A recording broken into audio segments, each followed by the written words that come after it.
లలిత exchange Utsav పాత నగల అదే బరువుకి కొత్త నగలు తీసుకో నగల ప్రైస్ లో 20% ఆదా చేసుకోవచ్చు. సార్ చెప్పండి, ప్రపంచంలోనే అతి పెద్ద ఎత్తైన అంబేద్కర్ విగ్రహం, అది కాంస్య విగ్రహం మన విజయవాడ నడిబొడ్డున నిర్మించడం రేపు ఆవిష్కృత కూడా అవుతుంది జగన్మోహన్ రెడ్డి చేతుల మీద. ఎట్లా ఫీల్ అవుతుంది?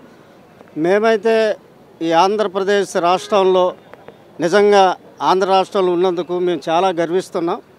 అది కూడా ఆంధ్రప్రదేశ్ రాష్ట్ర ముఖ్యమంత్రి వర్యులు గౌరవనీయులు శ్రీ వైఎస్ జగన్మోహన్ రెడ్డి గారి చేతుల మీదుగా ఇంత విశాలమైనటువంటి ఈ ప్రదేశంలో స్వరాజ్య మైదానంలో విజయవాడ నడిబొడ్డున మరి 19 ఎకరాల విస్తీర్ణంలో ఈ అంబేద్కర్ గారి యొక్క విగ్రహాన్ని పెట్టడం చాలా సంతోషిస్తున్నాం. నిజంగా దళితులే కాదు, అనేక కులాల వారు, అనేక మతాల వారు అందరూ కూడా మరి ఆ మహానుభావుని స్ఫూర్తిని తీసుకొని మరి ఈరోజు రాజశేఖర రెడ్డి గారు తనయుడు వైఎస్ జగన్మోహన్ రెడ్డి గారు నిజంగా ఒక అద్భుతమైనటువంటి కార్యక్రమాన్ని, చరిత్రలో నిలిచిపోయినటువంటి కార్యక్రమం డాక్టర్ మరి బాబాసాహెబ్ అంబేద్కర్ గారి విగ్రహం పెట్టడం చాలా సంతోషిస్తున్నాం. సామాజిక న్యాయ మహాశిల్పం, దీనివల్ల చాలామంది చిన్నపిల్లలు కూడా ప్రేరేపిత అయ్యే పై స్థాయికి వచ్చే అవకాశం కూడా లేకపోలేదు. అయినా సరే ఇటువంటి విగ్రహాలు కట్టడం కాదు, ఇంకా స్కూళ్ళు అలాగే హాస్పిటల్స్ ఇలాంటివి ఇంకా ప్రజలకు మెరుగైన కట్టాలా కానీ ఎట్లా ఎందుకు అంటున్నారు. కొన్ని ఇలాంటి విమర్శలు, దుష్ప్రచారాలు కూడా చేస్తున్నారు. వారికి ఏం చెప్తారు? ఇప్పుడు దుష్ప్రచారం చేయడానికి ఏముందండి, వాళ్ళు అదే పని మీద ఉన్నారు. ప్రతిపక్షం వాళ్ళు కానీ ఇంకెవరైనా సరే అదే పని మీద ఉన్నారు. బాబాసాహెబ్ అంబేద్కర్ అనే వ్యక్తి నావాడు నీవాడు ఒక్కరు కాదు, ఆయన అందరివాడు, అందరి మనిషి అతను.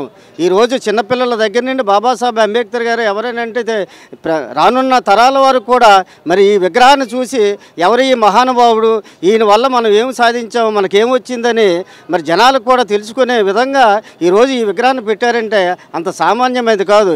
ఈరోజు పదవుల్లో కానివ్వండి, లేకపోతే రాజకీయంలో కానివ్వండి, ప్రతి ఉద్యోగ విషయాల్లో కానివ్వండి, ప్రతి దాంట్లో కూడా రిజర్వేషన్ ఈరోజు మేము అనుభవిస్తున్నాము.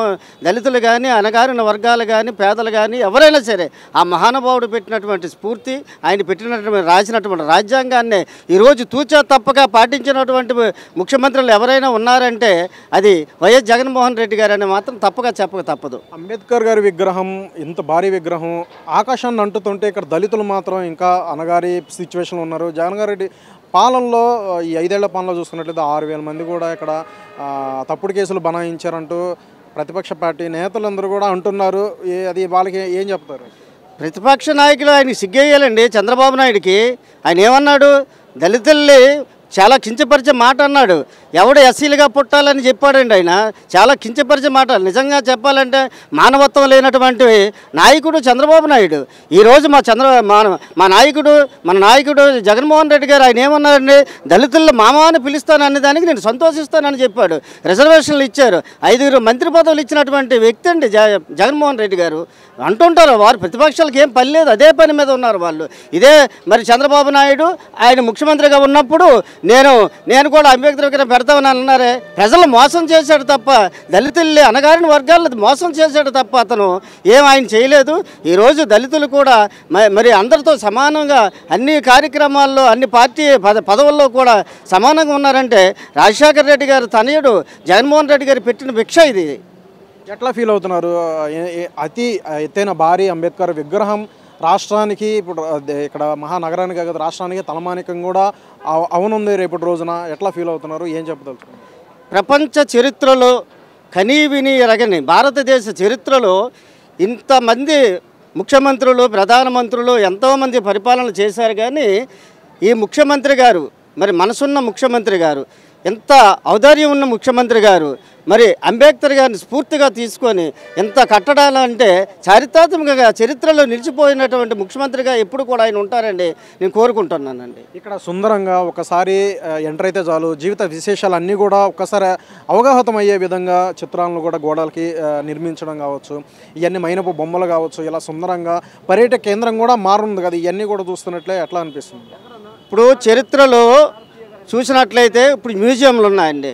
ఆ మ్యూజియంలో మనం ఒక దగ్గర చూసినట్లయితే అంబేద్కర్ గారు ఈయన బాల్యం నుండి ఈ స్థాయి వరకు వెళ్ళారు, ఇంత కార్యక్రమాలు చేశారు, బడుగు బలహీన వర్గాల వారికి ఇంత కృషి చేశారని ఆ మ్యూజియం ఆ యొక్క చిత్రపటాలు ఆ యొక్క ఏవైతే ఉన్నాయో మ్యూజియం ద్వారా మాకే కాదు చిన్నపిల్లలు కూడా చూసి చెప్పడానికి కూడా అది ఒక చరిత్రాత్మకంగా ఉంటుందని నేను భావిస్తున్నాను. ఎవరికి ఏం చెప్పదలుచుకున్నారు? రేపు ఒక మహాఘట్టం కూడా జరుగుతుంది, ఈ యొక్క విగ్రహావిష్కరణ జరుగుతుంది జగన్మోహన్ చేతుల మీద. ఎట్లా ఏం చెప్పచ్చు? ముందుగా మరి అందరికీ కూడా ఇది ఒక పండుగ అండి.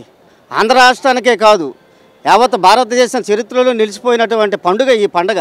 జగన్మోహన్ రెడ్డి గారి చేతుల మీదుగా 125 అడుగుల మరి విగ్రహాన్ని 19 ఎకరాల విస్తీర్ణంలో స్వరాజ్య మైదానంలో విజయవాడ నడిబొడ్డున మరి పెట్టారంటే అది చరిత్రగా నిలిచిపోయినటువంటి కార్యక్రమం జగన్మోహన్ రెడ్డి గారి కార్యక్రమం పెట్టారు.